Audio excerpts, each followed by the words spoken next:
ቻምፒዮንስ እንኳን ወደ ቻናላችን በደና መጣችሁ። ዛሬ በተደረገው ጨዋታ ሊቨርፑል ከክሪስታል ፓላስ ጋር አንዳቻ በሆነ ውጤት ተለያይቷል። ዋናው ዜና ግን ሊቨርፑል የ2024-25 የውድድር ዘመን የእንግሊዝ ፕሪሚየር ሊግ ሻምፒዮን በመሆን ዋንጫውን ማሳካት ችሏል።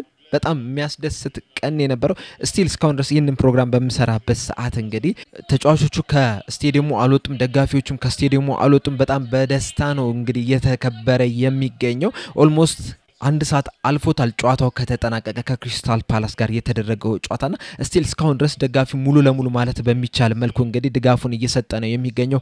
ተጫዋቾቹም ደስታቸውን እየገለጹ ነው የሚገኙት። እንደውም በዚህ ሰዓት እንግዲህ የተጫዋቾቹ ቤተሰቦች ሁሉ ገብተው ፎቶ እየተነሱ ነው የሚገኙትና በጣም ደስ የሚል ምሽት ነው ያለው። በጣም የሚያስደስት ጊዜ ነው እያሳለፈን የምንገኘው። ዛሬ በጣም ልዩ ቀን የነበረው። እንደሚታወቀው እንግዲህ ሊቨርፑል ከቶተንሃም ጋር ባደረገው ጨዋታ ቶተንሃምን ባሸነፈበት ጨዋታ ነበር እንግዲህ የእንግሊዝ ፕሪሚየር ሊግ አሸናፊ መሆኑ የተረጋገጠው። ከዛ በኋላ እንግዲህ አራት ጨዋታዎች ተደርጓል እስከዛሬው ጨዋታ ጨምሮ ማለት ነውና በእነዚህ አራት ጨዋታዎች እንግዲህ የተለያዩ ፓርቲዎች ነበሩ ሲደረጉ የነበሩት።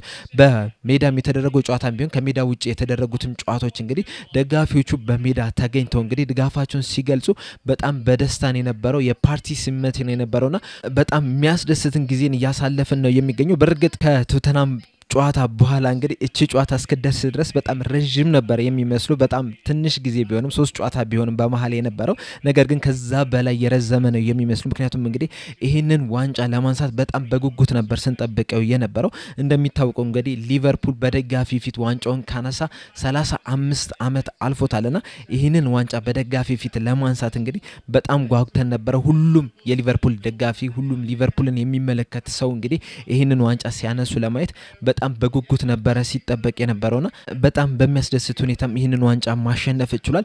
የተለያዩ ሰዎች ከተለያዩ ሀገር እንግዲህ ወደ አንፊልድ መጉረፍ ይችላል። እንደውም ነገ እንግዲህ በሚኖረው የክፍት ባስ ጉዞ ላይ እንግዲህ ምናልባትም ከ1 ሚሊዮን ሰው በላይ ሊሳተፍ ይችላል ነው እየተባለ የሚገኘው። ሁሉም የሊቨርፑል ደጋፊ እንግዲህ ይሄንን ሲጠብቀው የነበረው ሁኔታ ነው የነበረው። ዛሬም በሀገራችንም በተለያዩ ቦታዎች እንግዲህ ሰብሰብ ብለው የሊቨርፑል ደጋፊዎች ይሄንን ጨዋታ ሲመለከቱ ነበርና ከጨዋታውም በኋላ እንግዲህ የደስታ አገላለጹ ለየት ያለ ነው የነበረውና በጣም የሚያስደስት ምሽት ነው የነበረው።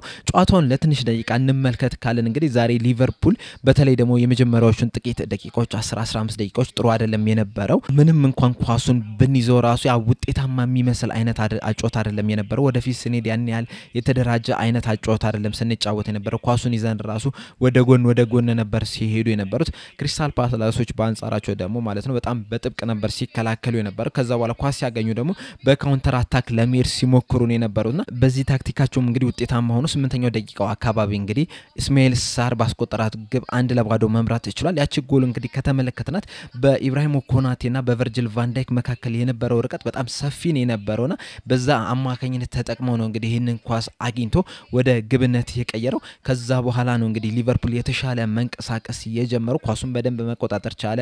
እንደዚሁም ደግሞ ወደፊትም ሲሄዱ እንግዲህ የተደራጀ አይነት አጫወት ሲሄዱ ነበር። እንደዛም ሆኖ ግን ክሪስታል ፓላሶች በካውንተር አታክ እንግዲህ ለማጥቃት ሲሞክሩ ነበር። በጣም አደገኛ አካሄድን ሲሄዱ ነበር። ነገር ግን ሊቨርፑሎች ኳሱን መቆጣጠር ችሏል። ሰከንድ ሃፍም እንግዲህ የተሻለ እንቅስቃሴ ማድረግ ችሎ ነበር ሊቨርፑሎች። ወደፊትም በመሄድ እንግዲህ ጥሩ እንቅስቃሴ ለማድረግ ሲሞክሩ ነው የነበረው። ከ20ኛው 25ኛው ደቂቃ በኋላም እንግዲህ የተለያዩ ሙከራዎችን ሲያደርጉ ነበር። ነገር ግን ያን ሻርፕ ነበር ማለት አንችልም። በተለይ ደግሞ ሉዊስ ዲያዝ እንግዲህ 3 ሙከራዎችን ማድረግ ችሎ ነበር። ነገር ግን አንዷ ብቻ ነች ኦን ታርጌት መሆን የቻለችው። ጎል ማስቆጠር የሚችልበትም ቻንስ አግኝቶ ነበር። በተለይ ደግሞ ከመሐመድ ሳላ አሲስት የተደረገለትን ኳስ እንግዲህ ወደ ጎል መቀየር የሚችልበት ሰፊ እድል ነበረው። ነገር ግን በረኛው አድኖበታል። ሰከንድ ሃፍ ላይም እንግዲህ ሊቨርፑል ኳሱን ለመቆጣጠር ሞክሮ ነበር። እንደዚሁም ክሪስታል ፓላሶች ደግሞ በካውንተር አታክን ለመሄድ ሲሞክሩ ነበር። በዚህም አማካኝነት እንግዲህ ክሪስታል ፓላሶች በካውንተር አታክ በሚሄዱበት ሰዓት ግራቨንበርች ፋውል ሰርቶ በቀይ ካርድ መውጣት ይችላል። ከዛ በኋላ ሊቨርፑሎች ዛሬ እንግዲህ በተለይ ሙሉ 90 ደቂቃው ምንመለከተው ከሆነ ግራቨንበርች በቀይ ካርድ ከወጣበት ሰዓት ጀምሮ ሊቨርፑሎች ከዛ በፊት ካደረጉት እንቅስቃሴ የተሻለ እንቅስቃሴ ማድረግ ችሏል። በተደጋጋሚ ወደ ግልብ ክልል መድረስ ይችላል። ከዛ በኋላ ነው እንግዲህ በመሐመድ ሳላ አማካኝነት ጎልም ማስቆጠር የቻሉት አቻ መሆን የቻሉትና እንደ አጠቃላይ ስንመለከተው ዛሬ ሊቨርፑል ያለፉት ጨዋታዎች የተሻለ እንቅስቃሴ ማድረግ ችሏል። ምንም እንኳን አንዳንድ ሁኔታዎች ላይ እንግዲህ የተሻለ ነገር ማድረግ የሚችሉበት ነበር። እንደዚሁም ደግሞ ንክኪዎችን ባያበዙ ኖሮ በጣም ወደፊት ቢሄዱ ኖሮ ለማጥቃት ቢሞክሩ ኖሮ እንግዲህ ከዚህ የተሻለ ነገርን ማድረግ የሚችሉ ይመስለኛል። በርግጥ ከቶተናም ጨዋታ በኋላ እንግዲህ ሊቨርፑል እንደመጀመረው አይነት አይደለም እየተጫወተ የሚገኘው ምናልባት እንግዲህ ዋንጫውን ካረጋገጡ በኋላ ቀዝቀዝ ብሏል ለቀጣይ አመት እንግዲህ መስተካከል ያለባቸው አንዳንድ ነገሮችን እየተመለከተን ነው የምንገኘው ነገር ግን ደግሞ ሊቨርፑል ሻምፒዮን ሆኗል እያንዳንዱ ጨዋታ ሻምፒዮን ከሆንክ በኋላ ለሌላ ታሪክ ማተፋለም ከሆነ ያን ያህል ማተር አያደርግም አሁን ለምሳሌ ከቶተናም ጨዋታ በፊት እንግዲህ ምንም አይነት ጨዋታ ተሸንፈን ባይሆን ኖሮ ከዛ በኋላ በጠንካራ ሁኔታ እንጫወት ነበር ምክንያቱም እንግዲህ ምንም ያለ መጫወትን ሪከርድ ለመስበር ሲባል ማለት ነው ነገር ግን ደግሞ ከተሸነፍ ካቻ ከወጣ ምናምን ግን ምንም የምትጫወትበት ሪከርድ ከሌለ ግን ያን ያህል አያጓጓም ጨዋታዎችና ያንን ነገር እንግዲህ ስንመለከትባቸው ነበር ነገር ግን ደግሞ የዛሬው ጨዋታ ላይ እንግዲህ ማሸነፍ ይፈልጉ ነበር ነገር ግን ያ ነገር ሳይሳካ ቀርቷል በዚህ ጨዋታ ላይ እንግዲህ አንድ የተመለከቱት ነገር ቢኖር ምንድነው በመሐመድ ሳላህና በኮነር ብራድሊ መካከል ያለው ፓርትነርሺፕ እንግዲህ ያን ያህል ሻርፕ ይሆን አይመስለኝም ምክንያቱም እንግዲህ ከዚህ በፊት መሐመድ ሳላህና ትሬንት አሌክሳንደር አርኖልድ በሚጫወቱበት ሰዓት እንግዲህ ጥምረታቸው በጣም የሰመረ ነው የሚሆነው